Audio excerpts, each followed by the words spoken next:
Alhamdulillahirabbil alamin. Allahumma shalli wa sallim ala habibika Mustafa nabiyina Muhammadin wa ala alihi washabihi ajmain. Amma ba'du. Ini ngaji. Ngaji itu harus objektif. Objektif itu jujur. Jadi bisa saja korbannya ayah saya, bisa rektornya, bisa semuanya. Tapi korban dengan makna yang bagus. Karena di antara saran Al-Qur'an Allah ngendikan kalau belajar atau mencari nasihat atau mencari kebaikan apa saja itu diistilahkan walau ala anfusikum awil walidaini wal aqrabin, meskipun ketentuan itu merugikan kamu. Jadi ketentuan apapun yang merugikan kita harus tetap kaji meskipun itu tidak menguntungkan kita. Karena banyak problem, mulai dulu sebenarnya problem itu orang yang wakam da'in yadda'i annahu da'a ilallah, tapi hakikatnya yad'u ila nafsi. Jadi banyak da'i yang mengklaim dirinya mengajak ke Allah dan Rasul, tapi sebetulnya hakikatnya mengajak ke kelompoknya sendiri. Saya ini termasuk kiai yang masih orisinil. Artinya orisinil gini, suatu saat atau kapan saja saya kok sudah tidak laku jadi kiai, asal Islam jalan tetap senang. Karena nggak penting yang populer saya apa enggak, itu tidak penting. Yang penting agama ini tetap jalan. Sama negara ini harus jalan siapapun presidennya. Nah, ini penting saya utarakan karena perbedaan antara nafsu dan komitmen beragama itu tipis sekali.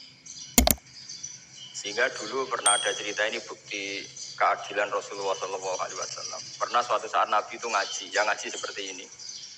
Terus ada pemuda dengan cueknya ngelewati masjid yang sedang dipakai Nabi ngaji. Singkat cerita semuanya ngomel ya, bergumam. Celaka betul pemuda itu, ada Nabi ngaji kok tidak ikut ya. Tapi Nabi secara besar hati ngendikan, ini ada di beberapa kitab di Fadhailul Kasbi, keutamaan kerja. Kata Nabi, pemuda itu mau mencangkul di lahannya. Jika dia mencari nafkah untuk keluarganya, untuk kebaikannya, maka itu bagian dari ajaranku.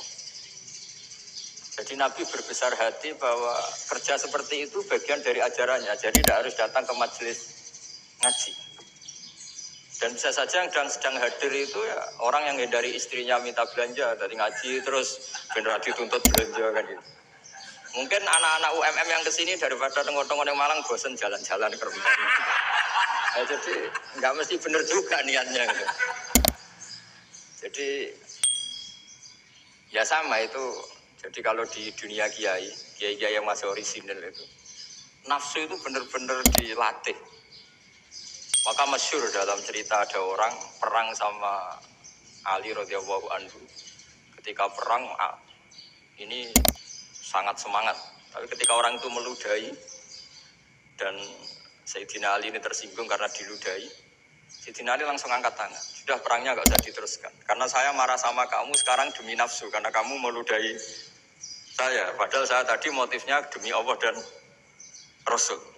Jadi sangat tipis bedanya kita emosi karena diri kita dan emosi karena Allah dan Rasul. Sehingga ketika diludahin ini terus beliau mikir jangan-jangan perang saya karena saya diludahin. Nah, yang hilang dari peradaban modern adalah Allah itu tidak begitu hadir di hati kita. Saya sering cerita di mana-mana, teks hadis itu sebenarnya berbunyi gini, ini hadis sahih. Mangka na yu'minu billahi wal yaumil akhir fal yukrim jarohu. Ada yang fal yukrim jarohu doifahu, ada yang fal yakul khairan aul yasmut.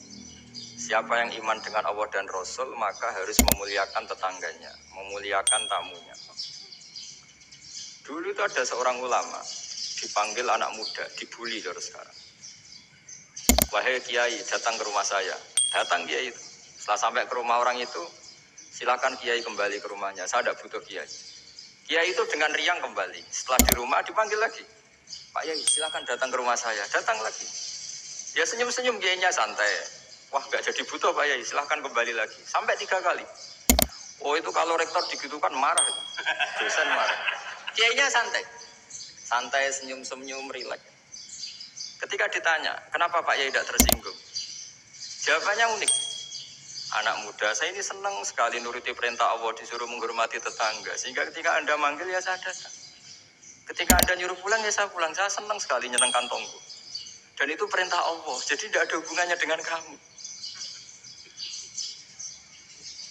Wah, pemudanya nangis minta dimaafin. Kalau kita kan enggak, kita ini dosen, kiai, mungkin kita dokter, mungkin kita profesor. Tapi kita ini sering didikte oleh orang bodoh. Kalau orang bodoh itu jengkel, lo kita ya jengkel. Lo kamu jengkel, dijengkelkan orang bodoh itu namanya terdikte. Itu bodoh apa pinter? Wah, itu tidak pinter sama sekali. Kalau betul-betul kamu pinter, hanya bisa didikte oleh Allah Subhanahu wa Ta'ala. Jadi antara hukum Allah apa? Wa ahsin man asa'a ilaika. Berbuatlah baik sama orang yang berbuat buruk sama Anda. Itu dikteannya Allah. Kalau dikteannya orang-orang bodoh, kayak dimangkel, ben mangkel. Terus kamu mangkel. Itu bodoh apa pinter? Nah, problem kita kekinian adalah wong pinter, wong bodoh. Itu bodoh-bodoh bisa didikte oleh sekelilingnya. Terus karuan wataknya perempuan seperti itu, wataknya anak-anak seperti itu. Kita didikte. Anak-anak jengkelin kita mangkel. Berarti kita didikte oleh orang bodoh. Makanya agama itu unik. Kadang ngendikan wa ahsin man asa'a ilaika. Kadang wasil mangkoto aka. Sambunglah orang yang memutus kamu. Karena dengan demikian kita hanya didikte oleh Allah Subhanahu wa Ta'ala, bukan didikte oleh hukum sosial. Cara Jawane nak ngapiki tangga sing apik akeh tunggale. Berbuat baik sama yang berbuat baik pada kita itu orang fasik ya seperti itu, maling ya seperti itu, sama.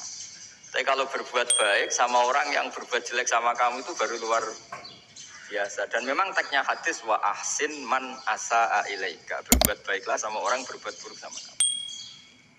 Jadi gak boleh orang didikte. Makanya ngaji di sini diantaranya saya akan cerita dalam sebuah hadis sahih, dalam hadis Hasan yang diriwayatkan Imam Tirmidzi, ada kalimat dari Rasulullah SAW. Dawe Nabi, la takunu imma'atan, taquluna in ahsanan nasu ahsanna wa in dhalamu dhalamna. Walakin watti'u anfusakum in ahsanan nasu antuhsinu wa in asa'u alla tadlimu. Kamu jangan jadi orang yang mudah diombang-ambingkan oleh orang sekeliling kamu. Yaitu kamu mengatakan jika orang baik ke saya akan baik, jika orang buruk ke saya juga akan membalas buruk. Itu namanya Anda didikte. Tapi berkomitmenlah kamu akan berbuat baik meskipun orang lain berbuat buruk. Nah sekarang logika sosialnya begini. Kalau di Indonesia itu ada 1000 kiai, ada 1000 profesor yang ingin membenahi Indonesia. Rata-rata orang awam itu semau gue. Terus mereka mendikte kita. Perilakunya agak simpatik, perilakunya jengkelin. Terus 1000 profesor ini ikut jengkel. Itu kira-kira jadi solusi apa goblok bareng? Sama 1000 kiai ini ikut jengkel. Ini jadi solusi apa goblok bareng? Goblok bareng. Nah problem sekarang kita ini biasa didikte orang bodoh.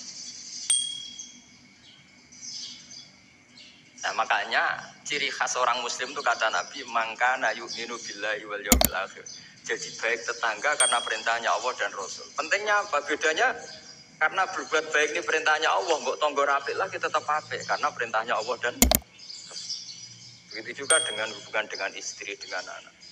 Bojomu lagi cerewet lah ya tetap apik.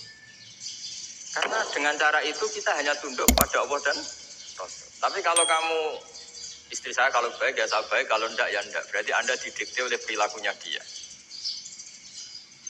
Itu latihan, ya kalau dalam bahasa pondok, latihan jadi wali itu yang paling berat. Nabi itu kalau sama orang munafik itu sabarnya Masya Allah. Padahal Nabi berso kalau orang itu orang munafik. Karena dengan cara seperti itu, bahwa kebaikan Nabi pada seseorang itu atas perintahnya Allah dan Rasul, bukan atas nama servis. Kalau Nabi hanya baik kepada Abu Bakar, itu mungkin orang bilang, bisa nih Abu Bakar baik sama Nabi.